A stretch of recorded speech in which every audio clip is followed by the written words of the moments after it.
Olá, seja bem-vindo ao Café Libertário, sua dose diária de liberdade. No Expresso de hoje, Frei Caneca, vanguardista libertário, escrito por Ricardo Machado e narrado por Roqueiro Libertário. Você já deve ter ouvido falar, passou por algum shopping ou rua, ou até mesmo ouviu uma rádio com o nome de Frei Caneca. Mas você sabe quem foi esse importante personagem na luta pela liberdade em terras brasileiras? Joaquim da Silva Rabelo nasceu em Recife, no dia 25 de agosto de 1779. Com apenas 17 anos de idade, entrou para o convento da Ordem das Carmelitas. Se tornando padre aos 22, adotou o nome de Frei Joaquim do Amor Divino Caneca, sendo esse último nome em homenagem ao seu pai, produtor de vasilhames, o qual tinha a ajuda do filho com as vendas de canecas.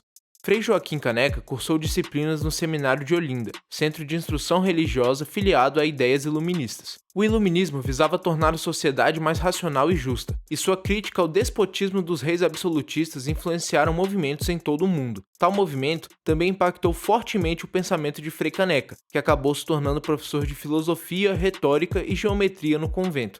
Sua história, para além da atuação como eclesiástico e professor, foi marcada pela participação em dois movimentos revolucionários ocorridos em Pernambuco, nos anos de 1817 e 1824.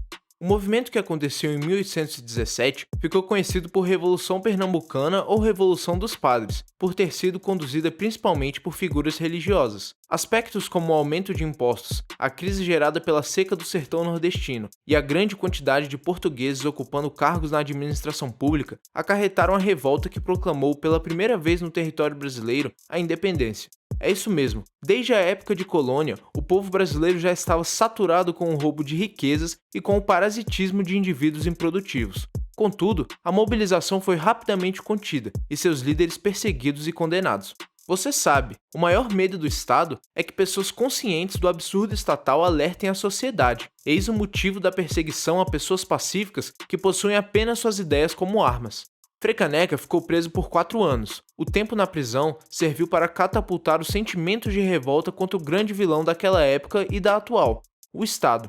Podemos quase ouvir os ecos vindos de sua cela ao gritar que imposto é roubo e o Estado é uma gangue. Liberado em 1821, voltou para Recife, onde continuou o engajamento político pregando a liberdade e a não submissão das pessoas perante o governo central. 2 anos mais tarde, fundou e dirigiu o jornal Tifes Pernambucano, que, juntamente com o jornal Sentinela da Liberdade na Guarita de Pernambuco, teve influência direta no crescimento do movimento liberal na região. Influenciado, dentre muitos fatores, pela sua formação baseada no iluminismo, no periódico, Frei Joaquim divulgava ideias revolucionárias e a propagação de notícias sobre os movimentos ocidentais, como a Revolução Americana de 1776, na qual foi emitida a Declaração de Independência dos Estados Unidos, documento onde se afirmava o direito à independência e à livre escolha de cada povo e de cada pessoa, o direito à vida, à liberdade e à procura da felicidade, que foram definidos como inalienáveis. Além dos escritos, Frei Caneca, ao lado dos políticos regionais, pregava contra os autoritarismos de José Bonifácio, consigliere da máfia estatal no fim da colônia e início do Império, que entregava cargos públicos de Pernambuco aos portugueses. Em 1823, avançavam as ideias liberais como resposta a uma tendência conservadora e autoritária de Dom Pedro I, expressa na Constituição outorgada de 1824.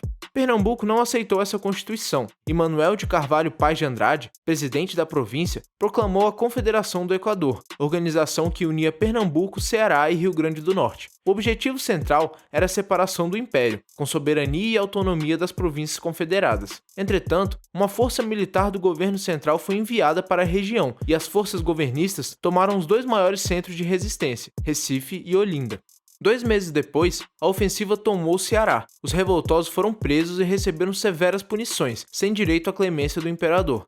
O movimento de caráter separatista ocorrido em 1824 foi o desdobramento da revolução contida em 1817, sendo uma reação à tendência monarquista, mesmo após a declaração de independência do Brasil.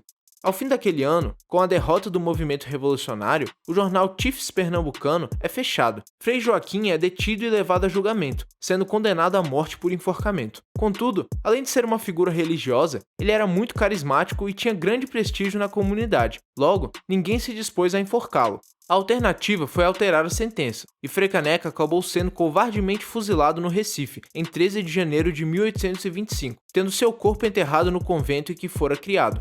Frei Caneca não conheceu a filosofia libertária de Rothbard, Mises ou Hans Hermann Hoppe, mas teve uma vida dedicada a lutar contra o autoritarismo estatal, contra impostos abusivos e em apoio às liberdades individuais de sua comunidade. Frei acreditava na razão humana e no questionamento das doutrinas, assim como acreditamos que o mesmo estaria hoje ao lado do movimento libertário, mais uma vez em defesa da liberdade. Obrigado pela sua preferência. Não esqueça de curtir e compartilhar o vídeo em suas mídias sociais. Se inscreva no canal e clique no sininho para acompanhar as novidades. Volte sempre. Saiba que a noção de tudo isso é certo e veja o que querem te impor. É a fala do politicamente correto.